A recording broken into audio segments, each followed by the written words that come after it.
हमारा question number 1 है, शाकाहारी कौन से पोषी स्तर पर आते हैं? और हमारे पास 4 ऑप्शन है। ए है प्रथम, बी है द्वितीय, सी है तृतीय, डी है चतुर्थ। तो हमें देखना है शाकाहारी जो है इनमें से कौन से पोषी स्तर पर आते हैं। तो सबसे पहले बात करें पोषी स्तर, जिसे हम क्या बोलते हैं, ट्रॉफिक लेवल। आपने इस चैप्टर में खाद्य श्रृंखला के बारे में पढ़ा, जिसे आहार श्रृंखला भी बोलते हैं। तो हर खाद्य श्रृंखला में कुछ चरण होते हैं, कुछ सोपान होते हैं। उसी सोपानों को हम क्या बोलते हैं, पोषी स्तर, हर लेवल को। तो पहला प्रथम पोषी स्तर, द्वितीय पोषी स्तर, तृतीय पोषी स्तर, चतुर्थ पोषी स्तर, इस तरह से। तो आपने लोअर क्लासेस से पढ़ते आ रहे हैं प्रकाश संश्लेषण अभिक्रिया के बारे में। हम जानते हैं हरे पेड़ पौधे क्या करते हैं, सूर्य के प्रकाश की उपस्थिति में, क्लोरोफिल की उपस्थिति में क्या करते हैं, वायुमंडल से कार्बन डाइऑक्साइड लेते हैं, मिट्टी से जल और खनिज लवण लेंगे, और सूर्य के प्रकाश और क्लोरोफिल की उपस्थिति में भी अपना भोजन स्वयं बनाते हैं। और अपना भोजन स्वयं बनाते हैं, इसलिए हरे पेड़ पौधों को हम क्या बोलते हैं, सबपोषी। और जो अपना भोजन स्वयं बनाता है उसे क्या बोलते हैं, उत्पादक। तो प्रत्येक खाद्य श्रृंखला में सबसे पहले क्या आता है, उत्पादक। उसे हम क्या बोलते हैं, प्रथम पोषी स्तर। ये क्या हमारा फर्स्ट लेवल है। अब उत्पादक है, उसने अपना भोजन स्वयं बनाया, तो उसके भोजन के ऊपर कौन निर्भर होगा, उपभोक्ता। कौन होंगे, उपभोक्ता। जो उत्पादक पर अपने भोजन के निर्भर होते हैं उन्हें क्या बोलते हैं, उपभोक्ता। अब उत्पादक ने अपना भोजन स्वयं बनाया, तो उसको जो खाएंगे, यानी कि वो हरे पेड़ पौधों पर कौन डिपेंड करते हैं, शाकाहारी। तो शाकाहारी क्या होगा, ये क्या होगा, द्वितीय पोषी स्तर। अब शाकाहारी जीवों को कौन खाएगा, हमारे पास मांसाहारी। कई बार क्या होता है, खाद्य श्रृंखला में सिर्फ 3 सोपान है या 3 चरण है, पहला, दूसरा, तीसरा। तो तीसरे लेवल पे क्या आएगा, हमारे पास मांसाहारी आ जाएगा। तृतीय पोषी स्तर कौन आ जाएगा, मांसाहारी। लेकिन कई बार क्या होता है, किसी खाद्य श्रृंखला के अंदर 3 से ज्यादा सोपान है, 3 से ज्यादा है, तो इसका मतलब उस समय तीसरे पर कौन आएगा, तीसरे पर आएगा छोटे मांसाहारी। और उसके बाद उनसे बड़े बड़े मांसाहारी, वो क्या आएगा, चौथा सोपान। तो ये सभी क्या है हमारे पास, पोषी स्तर या चतुर्थ पोषी स्तर ही बोल देंगे इसे।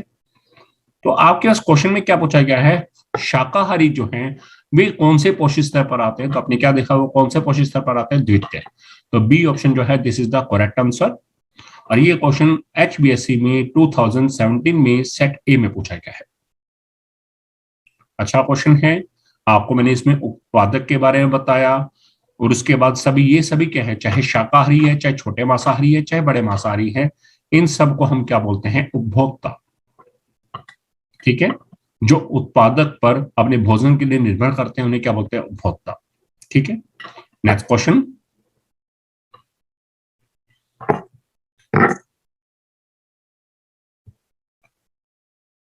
नेक्स्ट क्वेश्चन है क्वेश्चन नंबर 2, पारितंत्र की परिभाषा लिखिए। क्या होता है पारितंत्र। पारितंत्र को हम इकोसिस्टम भी बोलते हैं। क्या है पारितंत्र, किसी क्षेत्र में पाए जाने वाले जैविक और अजैविक घटक मिलकर पारितंत्र का निर्माण करते हैं। कोई भी क्षेत्र है उसमें 2 तरह के घटक है, एक है जैविक घटक, दूसरा क्या है, अजैविक घटक। जैविक घटक नाम से पता चल रहा है जिसमें जीवन होता है, जीवन का मतलब सजीव प्राणी, पेड़ पौधे, जीव जंतु। और अजैविक घटक है जिसमें जीवन नहीं होता, मतलब इसके अंदर कौन से घटक होंगे, वायु हो गया, मृदा हो गया, जल हो गया, तापमान हो गया, आर्द्रता हो गया, ये सभी क्या है, अजैविक घटक। तो किसी क्षेत्र में पाए जाने वाले जैविक और अजैविक घटक जब आपस में मिल जाते हैं तो वे एक पारितंत्र का निर्माण करते हैं, इकोसिस्टम का निर्माण करते हैं। तो याद रखिएगा, पारितंत्र में 2 प्रकार के घटक है, एक है जैविक घटक, दूसरे क्या है, अजैविक घटक। और साथ ही ये भी याद रखिएगा, जो पारितंत्र है वो प्रकृति में 2 प्रकार के होते हैं। पारितंत्र 2 प्रकार के होते हैं, एक है प्राकृतिक पारितंत्र जिसे नेचुरल इकोसिस्टम बोलते हैं, और दूसरे क्या होते हैं, मानव निर्मित या कृत्रिम पारितंत्र जिसे आर्टिफिशियल इकोसिस्टम बोलते हैं। तो यह है हमारे पास पारितंत्र या इकोसिस्टम। ये क्वेश्चन HBSC में 2017 में सेट ए में पूछा गया है। नेक्स्ट क्वेश्चन,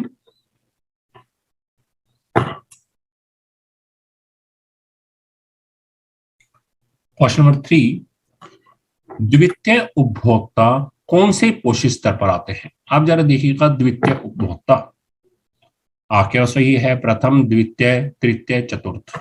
ठीक है, ये 4 ऑप्शन है। हम जानते हैं सबसे पहला कौन सा है? उत्पादक। उसके बाद वाले सभी क्या होते हैं? उपभोक्ता। क्या होते हैं? उपभोक्ता। अब ये हो गया शाकाहारी, अभी हमने पढ़ा छोटे मांसाहारी, उसके बाद बड़े मांसाहारी। मैंने आपको बताया उत्पादक के बाद वाले ये सभी क्या होते हैं? उपभोक्ता। ठीक है, अब जरा देखेंगे हम यहाँ पर, जो ये शाकाहारी है ये कैसे उपभोक्ता होंगे? प्राथमिक उपभोक्ता। छोटे मांसाहारी ये कौन से होंगे? द्वितीय उपभोक्ता। और बड़े मांसाहारी ये कैसे होंगे? तृतीय उपभोक्ता। और यदि लेवल देखें पोषित स्तर के बाद, ये कौन सा पोषित स्तर है? प्रथम पोषित स्तर। ये द्वितीय पोषित स्तर शाकाहारी। छोटे मांसाहारी तृतीय पोषित स्तर, और बड़े मांसाहारी क्या हो गया? चतुर्थ पोषित स्तर। तब आपको देखा है कि द्वितीय उपभोक्ता कौन से पोषित स्तर पर आते हैं, तो आप देखिएगा द्वितीय उपभोक्ता कौन से हैं यहाँ पर? छोटे मांसाहारी, और उनका पोषित स्तर कौन सा है? तृतीय। तो इसका मतलब द्वितीय उपभोक्ता कौन से पोषित स्तर पर आते हैं? तृतीय पोषित स्तर पर, यानी कि सी ऑप्शन जो है this is the right answer. अच्छा क्वेश्चन है, यहां पर आप ध्यान दीजिएगा। सबसे पहले उत्पादक, उसके बाद सभी क्या होते हैं? उपभोक्ता। जो सबसे पहले शाकाहारी है वो क्या होंगे? प्राथमिक उपभोक्ता। उसके छोटे मांसाहारी द्वितीय उपभोक्ता, उसके बाद वाले तृतीय उपभोक्ता, इसी तरह चलता रहेगा। और यदि लेवल की बात करें पोषित स्तर की, तो उत्पादक हमेशा कौन सा पोषित स्तर होगा? प्रथम पोषित स्तर। और उसके बाद वाला द्वितीय पोषित स्तर, तृतीय पोषित स्तर, चतुर्थ पोषित स्तर, इस तरह से चलता रहेगा। ठीक है, ये क्वेश्चन अच्छा क्वेश्चन है, ध्यान से देख लीजिएगा। नेक्स्ट क्वेश्चन,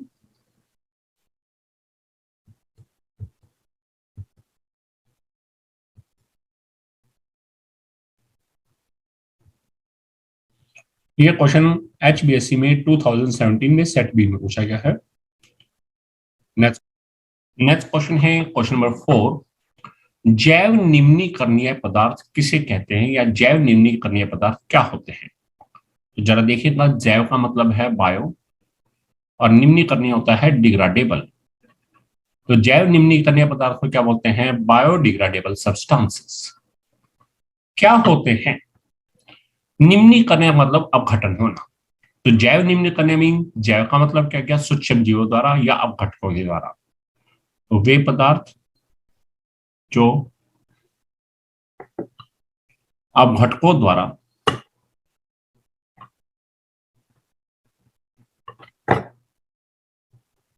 सरल अवयवों में टूट जाते हैं और टूटकर वो कहां मिल जाते हैं? मिट्टी में, और मृदा का भाग बन जाते हैं। पहले वो टूटेंगे सरल अवयव में, उसके बाद क्या है? मृदा का भाग बन जाते हैं। उन्हें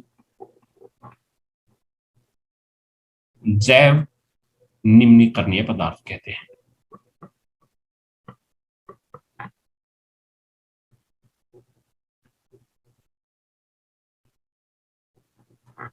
अब इसके उदाहरण क्या है जैव निम्नीकरणीय पदार्थ के? उदाहरण जैसे हमारे पास हो गया घास, कागज हो गया, इसके अलावा सब्जियों के छिलके हो गया। ये सभी कैसे पदार्थ हैं? जैव निम्नीकरणीय पदार्थ, जिसे बायोडिग्रेडेबल सब्सटेंसेस कहते हैं। और ये क्वेश्चन HBSC में 2017 में सेट बी में पूछा गया है। नेक्स्ट क्वेश्चन, ध्यान दीजिएगा, जैव निम्नीकरणीय मीन वे पदार्थ जो अपघटकों द्वारा सरल अवयवों में टूट जाते हैं, उन्हें क्या बोलते हैं? जैव निम्नीकरणीय। और इसी से मिलता जुलता एक वर्ड रहेगा अजैव निम्नीकरणीय। ठीक है, इसका मतलब नॉन बायोडिग्रेडेबल सब्सटेंसेस। इसका मतलब क्या होंगे? वे पदार्थ जो अपघटकों द्वारा सरल अवयवों में नहीं टूटते, उन्हें क्या बोलते हैं? अजैव निम्नीकरणीय। और उसके उदाहरण क्या होंगे, प्लास्टिक होगा, कांच वगैरह होगा, ये सब इसके उदाहरण हैं। नेक्स्ट क्वेश्चन, नेक्स्ट क्वेश्चन है क्वेश्चन नंबर 5, निम्नलिखित में से कौन आहार श्रृंखला का निर्माण करते हैं? ए ऑप्शन दिया है घास, गेहूं तथा आम। तीसरा है घास, बकरी, मानव। तीसरा है बकरी, गाय, हाथी। चौथा ऑप्शन है घास, मछली, बकरी। तो आपको ये देखना है आहार श्रृंखला या खाद्य श्रृंखला क्या होती है, कि जीवों की एक ऐसी श्रृंखला जिसमें एक जीव दूसरे जीव का भोजन होता है। तो आप देखिएगा घास को गेहूं नहीं खा सकता, इसका ये तो हो ही नहीं सकता। घास को कौन खाती है, बकरी, और बकरी को मानव, ये हो सकता है। बकरी को गाय नहीं खाती, ठीक है, ऐसे घास को मछली नहीं खाती, यानी कि ए, सी और डी ये ऑप्शन तो है ही नहीं, तो इसका आंसर क्या आएगा, बी, घास, बकरी, मानव। ये क्वेश्चन एचबीएससी में 2017 में सेट डी में पूछा गया है। और साथ ही साथ बता दें ये टेक्स्ट बुक का एक्सरसाइज क्वेश्चन भी है, यानी कि हमारे पाठ्य पुस्तक के अभ्यास में ये क्वेश्चन है। अच्छा क्वेश्चन है। तो ये आहार श्रृंखला है घास, बकरी तथा मानव। नेक्स्ट क्वेश्चन,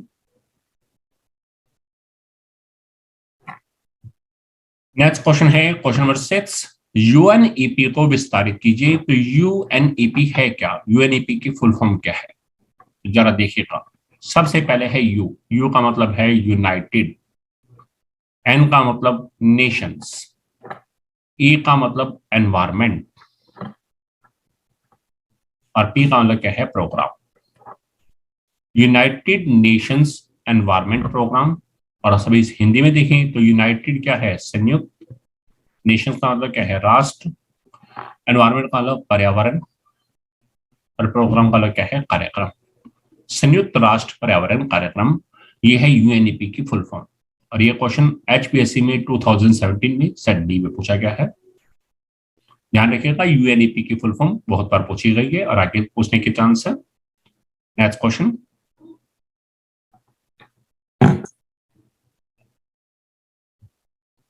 क्वेश्चन नंबर 7, निम्नलिखित में से कौन सा प्राकृतिक पारितंत्र नहीं है? प्राकृतिक मीन जो मनुष्य ने नहीं बनाया, जो अपने आप से नेचर में है उसे बोलते हैं प्राकृतिक। और आपको पूछा गया कि इनमें से कौन सा ऐसा है जो प्राकृतिक पारितंत्र यानी कि नेचुरल इकोसिस्टम नहीं है, जो नेचर में अपने आप से नहीं होता।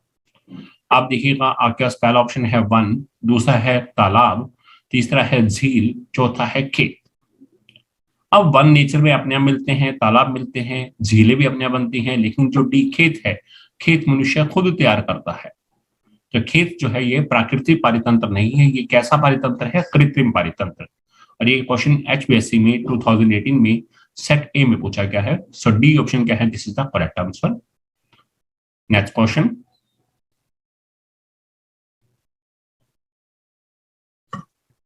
क्वेश्चन नंबर 8, स्वपोषी सौर प्रकाश में निहित ऊर्जा को ग्रहण करके डैश ऊर्जा में बदल देते हैं। तो देखिएगा स्वपोषी होते क्या हैं, हरे पेड़ पौधे। और हमने पढ़ा है प्रकाश संश्लेषण के बारे में। हरे पेड़ पौधे क्या करते हैं, वातावरण से कार्बन डाइऑक्साइड लेते हैं, मिट्टी से जल और खनिज लवण लेते हैं, और सूर्य के प्रकाश और क्लोरोफिल की उपस्थिति में अपना भोजन स्वयं बनाते हैं। तो जब वो भोजन बनाएंगे तो उन्होंने ली क्या है, सूर्य की ऊर्जा, यानी कि सूर्य का प्रकाश लिया है, यानी कि वो कौन सी ऊर्जा ली है, सौर ऊर्जा। और उसके बाद उसे किसने बदल दिया है, भोजन में। तो भोजन में कौन सी ऊर्जा होती है, रासायनिक ऊर्जा। तो याद रखिएगा स्वपोषी सौर प्रकाश में निहित ऊर्जा को ग्रहण करके उसे रासायनिक ऊर्जा में बदल देते हैं।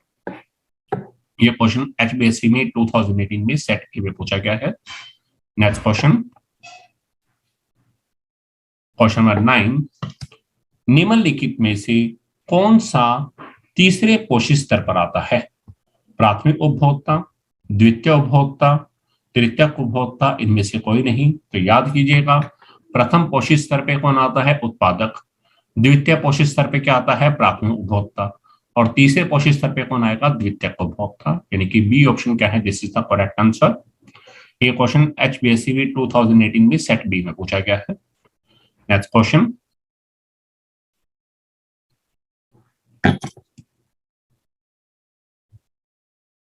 क्वेश्चन नंबर 10, उच्च ऊर्जा वाले पराबैंगनी विकिरण ऑक्सीजन अणुओं को विघटित करके डैश परमाणु बनाते हैं। तो ध्यान दीजिएगा, जब ऑक्सीजन O2 टूटेगा तो वो क्या होगा, O प्लस O यानी कि ऑक्सीजन परमाणु बनाते हैं। तो ऑक्सीजन गैस का अणु टूटेगा और वो क्या बनाएगा, ऑक्सीजन के परमाणु बना देगा, ऑक्सीजन तत्व के परमाणु। ये क्वेश्चन HBSC में 2018 में सेट बी में पूछा गया है। नेक्स्ट क्वेश्चन है आपके पास, निम्नलिखित में से किस में CFC का उपयोग होता है। अब क्या है CFC, बहुत ही इंपॉर्टेंट कंपाउंड, यदि बात करके चले तो ये बहुत ज्यादा पूछा जाता है। CFC की फुल फॉर्म भी आती है। तो CFC होता क्या है, याद रखिएगा, CFC इसे बोलते हैं, C मतलब क्लोरो, F मतलब फ्लोरो, और फिर C का क्या है, कार्बन। ये क्या है, क्लोरो फ्लोरो कार्बन। बहुत बार पूछा जाता है CFC की फुल फॉर्म, तो याद रखिएगा CFC है क्या है, क्लोरोफ्लोरोकार्बन।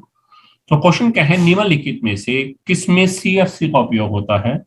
रेफ्रिजरेटर में, अग्निशमन में, एयरबिक दोनों में, इनमें से कोई नहीं। तो याद रखिएगा, रेफ्रिजरेटर में यानी कि फ्रिज में जो गैस होती है उसमें भी क्या होता है, क्लोरोफ्लोरोकार्बन। और अग्निशमन यानी कि आग बुझाने के लिए जो यंत्र यूज होते हैं उसमें भी क्लोरोफ्लोरोकार्बन है। यानी कि आंसर क्या आएगा, सी, दैट इज ए और बी दोनों। ये क्वेश्चन HBSC में 2018 में सेट सी में पूछा गया है। नेक्स्ट क्वेश्चन,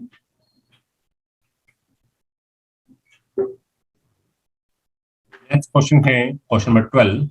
डैश परत सूर्य से आने वाली पराबैंगनी विकिरणों से पृथ्वी की सुरक्षा प्रदान करती है। तो याद रखना, हमारे वायुमंडल में एक परत है, ओजोन परत। वो क्या करती है, वायु सूर्य से आने वाली पराबैंगनी विकिरणों से पृथ्वी की सुरक्षा प्रदान करती है। और यदि ये पराबैंगनी विकिरणें हमारे पर डल जाएंगी तो क्या हो सकता है, स्किन कैंसर यानी कि त्वचा का कैंसर भी हो सकता है। और साथ ही साथ बता देता हूं, ओजोन का सूत्र भी पूछा जाता है, तो वो क्या होता है, O3। ये क्वेश्चन HBSC में 2018 में सेट सी में पूछा गया है। Next question, question number 13। निम्नलिखित में से कौन सा केवल जैव निम्नीकरणीय पदार्थों का समूह है। अब वो देखना है जिसमें सिर्फ जैव निम्नीकरणीय पदार्थ हो, यानी कि जो सूक्ष्म जीवों द्वारा अपघटित हो सके या अपघटकों द्वारा अपघटित होकर सरल अवयवों में टूट सके। ऐसे कौन से हैं, किस ग्रुप के अंदर, किस ऑप्शन में सारे के सारे जैव निम्नीकरणीय पदार्थ हैं। 4 ऑप्शन है। ए है प्लास्टिक, चमड़ा और लकड़ी। बी है घास, प्लास्टिक, केले के छिलके। तीसरा है लकड़ी, घास, केले के छिलके। और चौथा है डी ऑप्शन में, चमड़ा, कांच, केले के छिलके। तो मैंने आपको बताया था, कांच है या प्लास्टिक है, ये सभी क्या है, अजैव निम्नीकरणीय है, यानी कि ये सरल जीवों, सूक्ष्म जीवों द्वारा अपघटित नहीं होते। जिसमें पहले वाले में प्लास्टिक आ रहा है, यानी कि ये तो होगा नहीं। दूसरे में प्लास्टिक आ रहा है, ये भी नहीं होगा। और डी वाले में कांच देख रहे हैं, ये भी नहीं होगा। तो जरा सी को देखें, लकड़ी है, घास और केले के छिलके, ये सभी क्या है, अपघटकों द्वारा अपघटित होकर सरल अवयवों में टूट सकते हैं। इसका लिए ये सभी कैसे हैं, जैव निम्नीकरणीय पदार्थ है। तो सी ऑप्शन क्या है, this is the correct answer. Next question,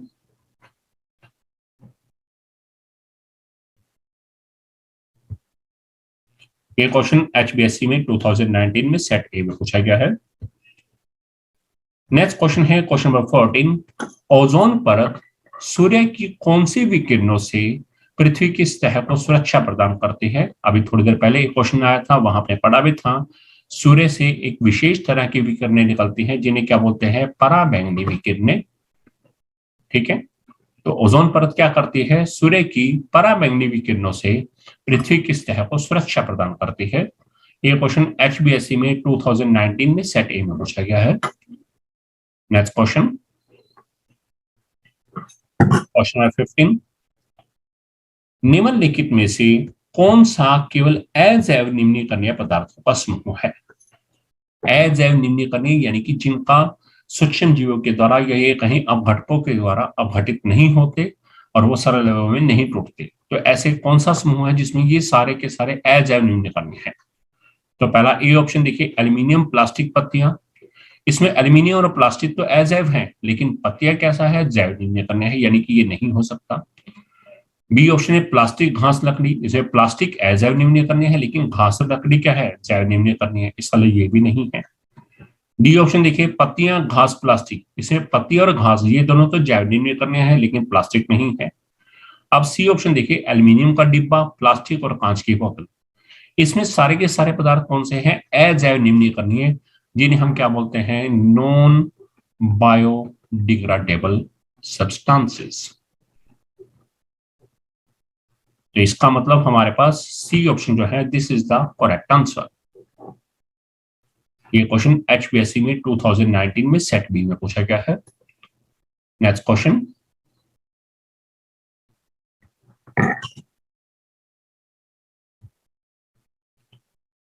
question number 16, ozone की मात्रा में गिरावट का कारण कौन सा संश्लेषित रसायन है? तो हम जानते हैं हमारे वायुमंडल में ओजोन परत है। ये क्या करती है? सूर्य से आने वाली हानिकारक पराबैंगनी विकिरणों को अवशोषित कर लेती है और उसे पृथ्वी की सतह पर नहीं पहुंचने देती, जिससे पृथ्वी की सतह पर पराबैंगनी विकिरणों से सुरक्षित रहती है, जीव उससे सुरक्षित रहते हैं। लेकिन धीरे धीरे क्या हो रहा है? ओजोन की मात्रा में गिरावट आ रही है।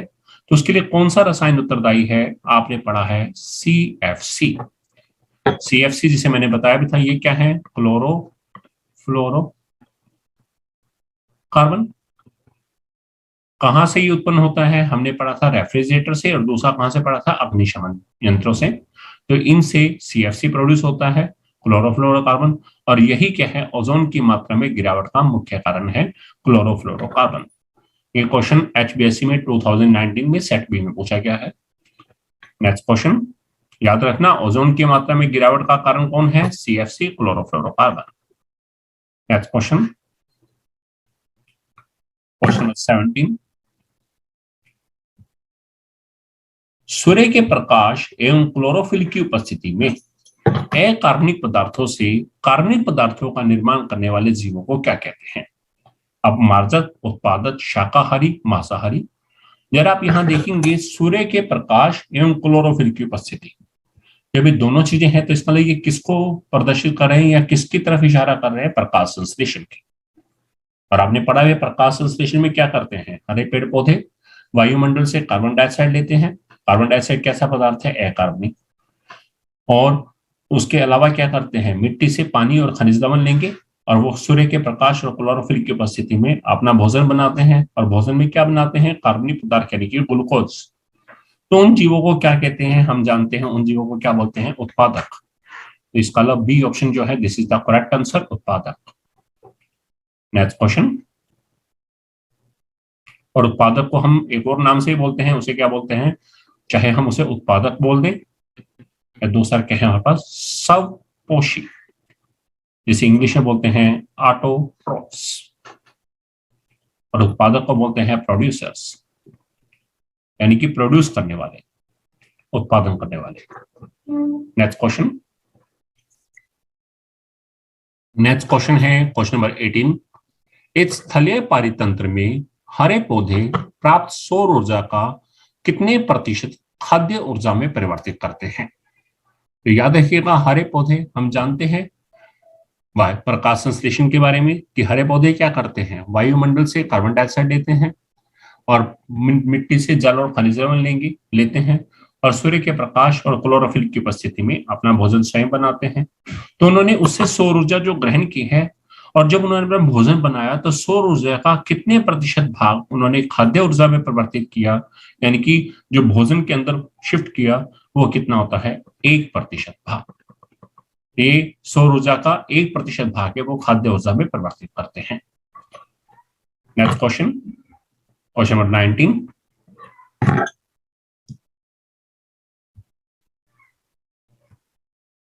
क्वेश्चन नंबर 19 है, वे जीव जो जटिल कार्बनिक पदार्थों को सरल अकार्बनिक पदार्थों में बदलकर मिट्टी में मिला देते हैं। अब आप देखिएगा, जब उत्पादक ने भोजन बनाया तो भोजन किस रूप में बना? कार्बनिक पदार्थ के रूप में। अब वो भोजन आगे शाकाहारी ने खाया, शाकाहारी से मांसाहारी ने खाया, मांसाहारी से बड़े मांसाहारी ने खाया, तो यानी कि कार्बनिक पदार्थ उनके शरीर में पहुंचते गए। अब उसके बाद जब वो जीव बड़े मांसाहारी हैं, चाहे छोटे मांसाहारी हैं, चाहे हम ये कहें प्राथमिक उपभोक्ता यानी कि शाकाहारी हैं, जब उनकी मृत्यु होती है तो उसके बाद वो उनकी बॉडी के अंदर क्या होता है? इवन पौधों के बारे में कहें, जब पौधे जो हैं गल जाते हैं तो उनके अंदर क्या होता है? कार्बनिक पदार्थ, वो जटिल अवस्था में है। वो मिट्टी, अब वो जटिल अवस्था में जाएंगे तो हमारे वातावरण के अंदर कुछ सूक्ष्म जीव हैं, वो क्या करते हैं, उनके जटिल कार्बनिक पदार्थों को तोड़ेंगे और उसे सरल पदार्थों में बदल देते हैं। किसमें? सरल अकार्बनिक पदार्थों में, और बाद में वो मिट्टी में मिल जाते हैं, सरल अकार्बनिक पदार्थ। तो उन जीवों को क्या बोलते हैं, जो जटिल कार्बनिक पदार्थों को सरल अकार्बनिक पदार्थों में बदलते हैं और बाद में मिट्टी में मिला देते हैं। चार ऑप्शन है, उत्पादक, अपमार्जक, शाकाहारी, मांसाहारी। तो याद रखिएगा अपमार्जक जो है B option, this is the correct answer. अपमार्जक को हम अपघटक भी बोल सकते हैं और इसे इंग्लिश में डीकंपोजर्स भी बोलते हैं। ये क्वेश्चन HBSC में 2019 में सेट डी में पूछा गया है। तो याद रखना, जटिल कार्बनिक पदार्थों को सरल अकार्बनिक पदार्थों में तोड़ना है तो उन जीवों को क्या बोलते हैं, अपमार्जक या अपघटक। और उल्टा करें, सरल अकार्बनिक पदार्थों को जटिल में जो बदलते हैं सूर्य के प्रकाश की उपस्थिति में, उन्हें क्या बोलते हैं, उत्पादक। नेक्स्ट क्वेश्चन,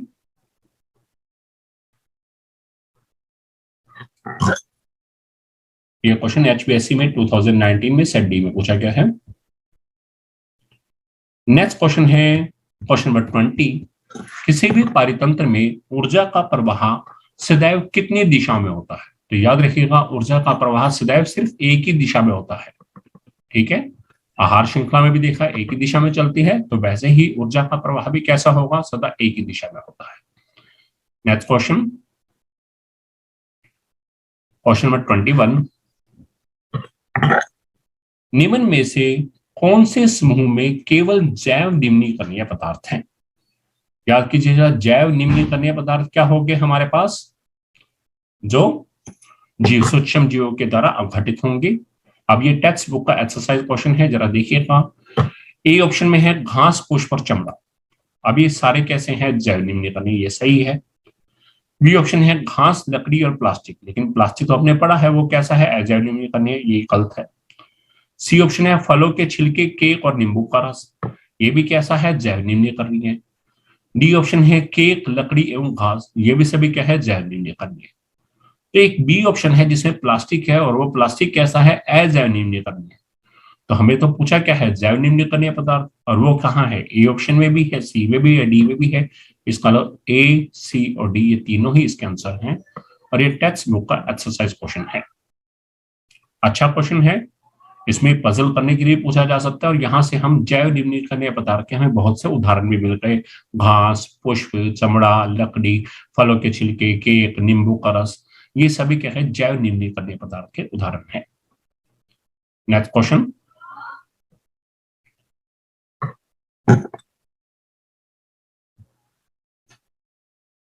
नेक्स्ट क्वेश्चन है क्वेश्चन नंबर 22। निम्न में से कौन पर्यावरण मित्र व्यवहार कहलाते हैं? हमें अपने पर्यावरण की सुरक्षा करनी है क्योंकि पर्यावरण में धीरे धीरे गिरावट आती जा रही है। तो निम्न में से कौन पर्यावरण मित्र व्यवहार कहलाते हैं? आपके पास चार ऑप्शन दिए हैं। पहला है बाजार जाते समय सामान के लिए कपड़े का थैला ले जाना। हम बाजार जाते हैं कोई शॉपिंग करने के लिए, तो वहां पर हमें सामान मिलता है तो प्लास्टिक के बैग मिलते हैं। अब यदि हम उनकी बजाय पहला इसने दिया है कि बाजार जाते समय सामान के लिए हम कपड़े का थैला साथ लेकर जाएं।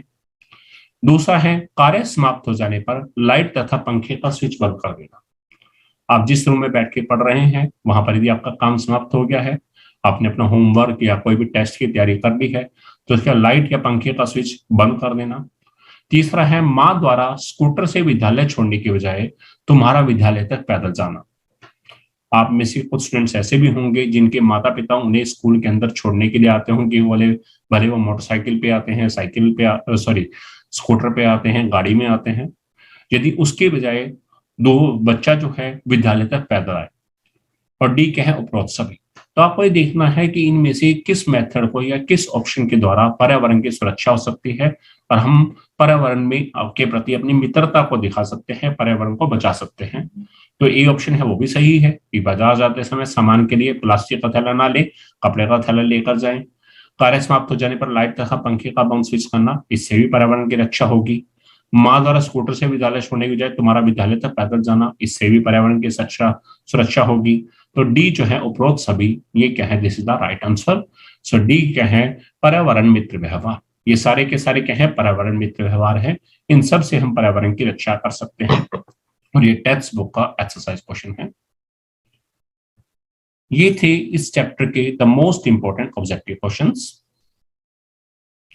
उम्मीद करता हूं ये आप सभी को बहुत अच्छे से समझ भी आ गए होंगे। यदि आपको ये सभी क्वेश्चन बहुत अच्छे से समझ आए हैं तो आप मेरे वीडियो को लाइक कीजिएगा, कमेंट कीजिएगा और मेरे वीडियो को ज्यादा से ज्यादा संख्या में शेयर कीजिएगा। मिलते हैं नेक्स्ट वीडियो में नेक्स्ट चैप्टर के एमसीक्यू के साथ। तब तक के लिए थैंक्स एंड बेस्ट विशेस।